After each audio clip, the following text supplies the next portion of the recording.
करीब 45 सालों तक एक्चुअल लाइन ऑफ कंट्रोल पर एक भी गोली नहीं चली, लेकिन चीन की नापाक हरकतों की वजह से अब बॉर्डर पर माहौल बिगड़ने लगा है।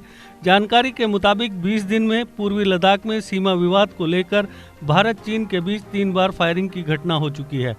दूसरी ओर पूर्वी लद्दाख में चीनी सेना की ओर से किए जा रहे दुस्साहस की वजह से जारी तनाव के बीच भारतीय सेना ने अपने अजय बोफोर्स हावित्जर को ऑपरेशन के लिए तैयार कर लिया है। फायरिंग की घटना के बाद भारतीय विदेश मंत्री एस जयशंकर और चीन के विदेश मंत्री वांग यी रूस के मॉस्को में शंघाई सहयोग संगठन की बैठक के लिए पहुंचे थे।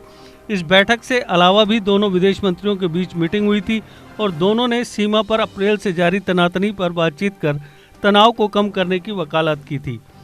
बातचीत के मुताबिक दोनों पक्ष कॉर्प्स कमांडर स्तरीय वार्ता करने वाले थे, लेकिन अभी तक चीनी पक्ष की ओर से तारीख और समय की पुष्टि नहीं की गई है। इससे पहले राज्यसभा में एक सवाल के लिखित जवाब में गृह राज्य मंत्री नित्यानंद राय ने कहा, पिछले 6 महीने में भारत चीन सीमा पर घुसपैठ का कोई मामला सामने नहीं आया है। भारतीय सेना के सूत्रों के मुताबिक 29-30 अगस्त की रात को जब चीन ने पेंगोंग झील के दक्षिणी किनारे चुशुल सेक्टर के अपोजिट मूवमेंट किया और भारतीय इलाके में घुसपैठ की कोशिश की, तब भारतीय सैनिकों ने उन्हें चेतावनी देने के लिए हवा में फायरिंग की।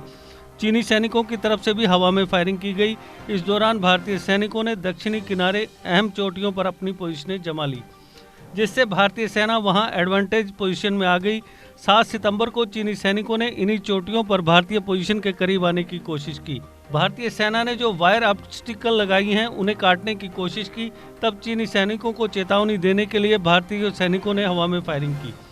चीनी सैनिकों ने भी दबाव बढ़ाने के लिए फायरिंग की। दोनों बार 2-3 राउंड फायर ही हुआ। 10 सितंबर को मॉस्को में भारत और चीन के विदेश मंत्रियों की मीटिंग थी। उससे पहले 9 सितंबर को चीनी सैनिकों ने पेंगोंग झील के उत्तरी किनारे पर फिंगर 4 के पास भारतीय पोजीशन के करीब आने की कोशिश की। यहां फिंगर 4 की चोटी पर चीनी सैनिक डटे हुए हैं, लेकिन भारतीय सैनिकों ने फिंगर 3 से होते हुए फिंगर 4 के पास की उन चोटियों पर तैनाती कर दी है, जिससे वह चीनी सैनिकों से ज़्यादा ऊंचाई पर डटे हैं। ज़्यादा ऊंचाई की वजह से भारतीय सेना यहाँ एडवांटेज पोजीशन पर है। 9 सितंबर को चीनी सैनिकों ने इसके करीब आने की कोशिश की और फिर दोनों देशों की तरफ से हवा में फायरिंग हुई। सूत्रों के मुताबिक यहाँ पर 100 से ज़्यादा राउंड फायर हुए। आर्मी के एक अधिकारी के मुताबिक विदेश मंत्रियों की मीटिंग के बाद LAC पर कोई नई मूवमेंट नहीं हुई है। हालांकि तनाव बरकरार है। चुशुल सेक्टर में चोटियों के पास ही कम से कम 3 जगहों पर भारत चीन के सैनिक 300 मीटर की दूरी पर डटे हैं। फिंगर एरिया में भी एक दूसरे की फायरिंग रेंज में है। हालांकि चीन की तरफ से कोई अग्रेसिव कदम नहीं उठाया और न ही फिर भारतीय पोजीशन के करीब आने की कोशिश की गई। 12 सितंबर के बाद चुशुल में भारत चीन के बीच ब्रिगेड कमांडर स्तर की मीटिंग नहीं हुई। शनिवार को आखिरी मीटिंग हुई थी। आर्मी के एक अधिकारी के मुताबिक ब्रिगेड कमांडर लगातार इसलिए मिल रहे थे ताकि हर रोज की मूवमेंट पर बात हो।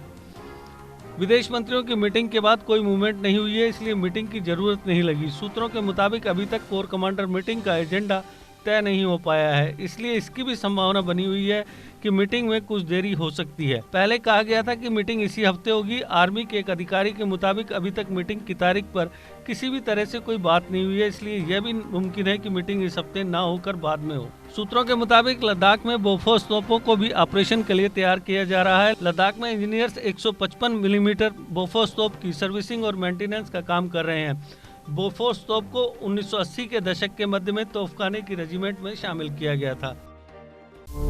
GK अपडेट रहे हमारे साथ। अगर आप ये वीडियो YouTube पर देख रहे हैं तो हमारे YouTube चैनल को सब्सक्राइब करें और बेल आइकन को क्लिक करें। अगर आप ये वीडियो Facebook पर देख रहे हैं तो हमारा Facebook पेज लाइक जरूर करें। For advertisement please contact 705-109-1801।